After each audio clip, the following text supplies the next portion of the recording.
This and other videos are available online by searching Teocheweedle Greer on YouTube. My name is Teocheweedle Greer. This is an attempt to be heard. To date, my attempts at communicating the issues documented in the following video have fallen on deaf ears. The purpose of this video and the series it is part of is to help in the description, identification, and explanation of these issues and others. By providing these videos to law enforcement, legal professionals, the media, and public, it is my hope to resolve the current legal problems I now face. Part 4. Equal protection. Abuse, misconduct, and a lack of impartiality. No, please leave. No, you're leaving, and no, please leave. You're going to leave. No, we're not leaving. I'm going to call him. I'm going to get a restraining order for your head.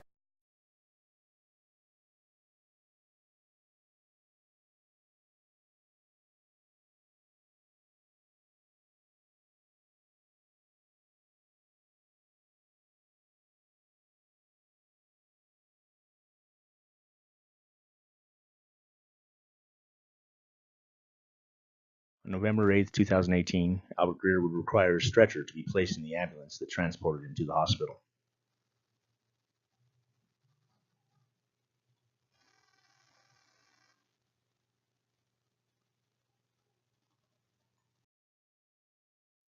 Statements from two persons present November 8th acknowledged a verbal argument between Albert Greer and Teo Greer, but did not witness any physical confrontation that day.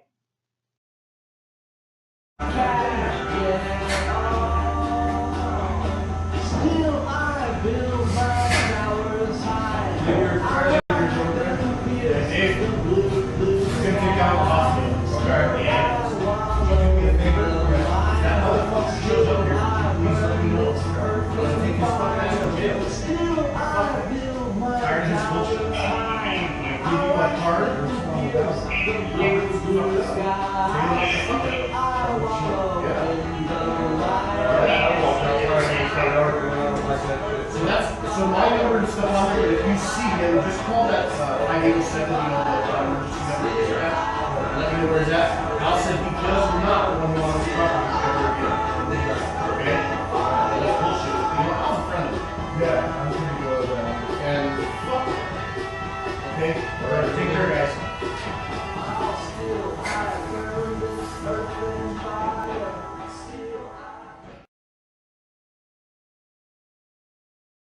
I called Under Sheriff Sean Woods less than an hour after the incident.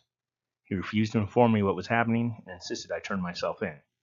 At 10:15 a.m., I willingly reported to the Alamosa Sheriff's Office.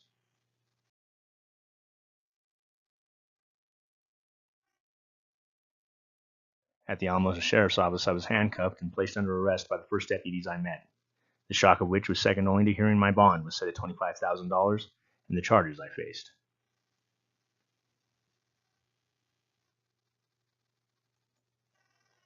I was arrested and held on 3 felony charges: second-degree kidnapping, false imprisonment, second-degree assault.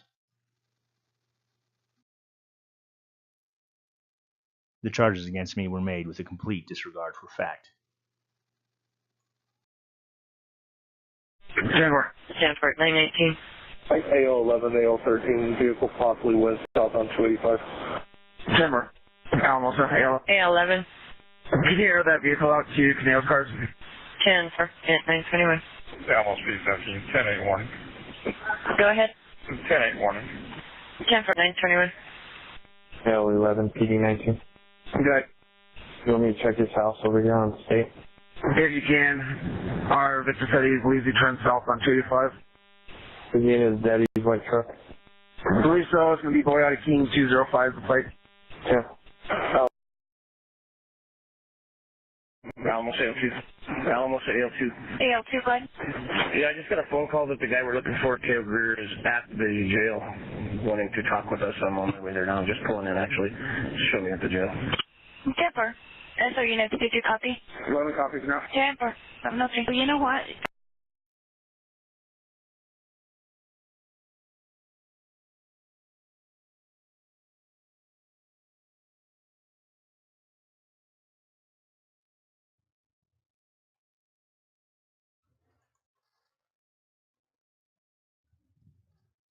Having met Sean Woods only once, I have often wondered what bullshit of mine he was tired of.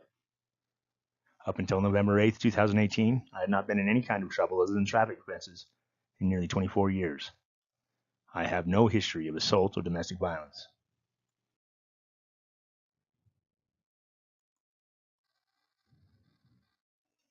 Despite the complete absence of a violent history, there lists a predisposed status to the felony accusations against me.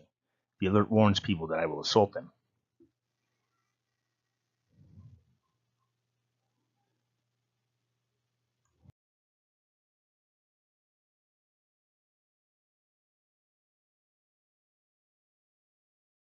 The U.S. Department of Justice Bureau of Prisons uses a scoring system in order to produce a prisoner security designation and custody classification.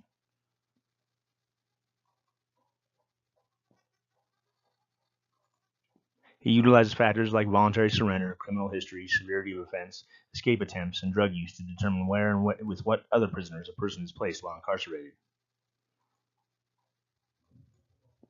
I am unaware of the exact policy used by the Alamosa Sheriff's Office in determining security designation and custody classification for inmates at the Alamosa County Jail.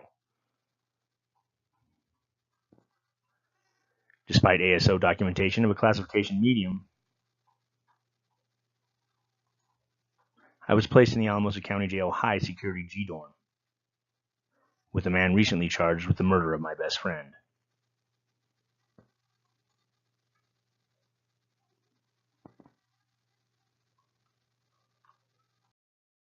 During all phases of the arrest and subsequent jailing, my request to speak with detectives were ignored. My request to call a bondsperson would go unanswered for 2 days. Bond reduction denied. Due to the nature of my charges, I was released on bail at a personal cost of $2,500. Upon release, I would find out my father had placed the shop property up for sale. I was barred by protection order from the property where the tools I used to earn my living were installed.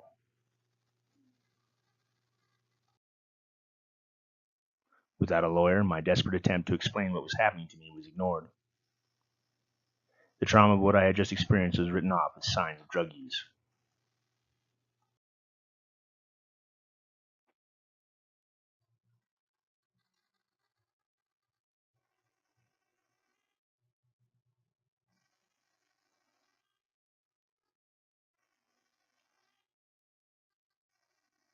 Acting without an attorney, my attempts to submit evidence on my own behalf were denied. My request to modify the protection order prohibiting any access to my tools was also denied. The evidence the judge would not accept from me?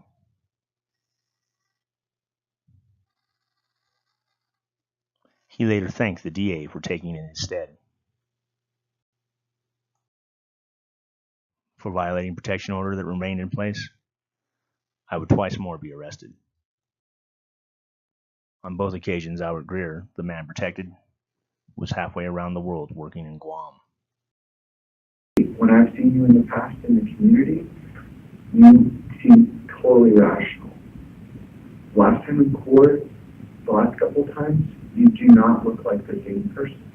So my hair grew out. Well, I think it's something different. It's like, yeah, you're correct. You have a different hairstyle, but that's not what I'm talking about. I think it's something else. I think you need to get in, like I suggested last time. I think you're easy, is my guess. If I was forced to make a guess, okay, that would be the guess I would make. I mean, well, if it was alcohol, this is a court based on fact, and you keep that. Sure, we absolutely can. We can, Mr. Greer, and I will treat you as professionally and with as cold as you want me to treat you.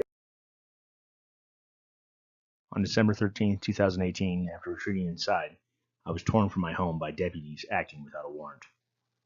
Arresting deputies broke 2 of my ribs in the process.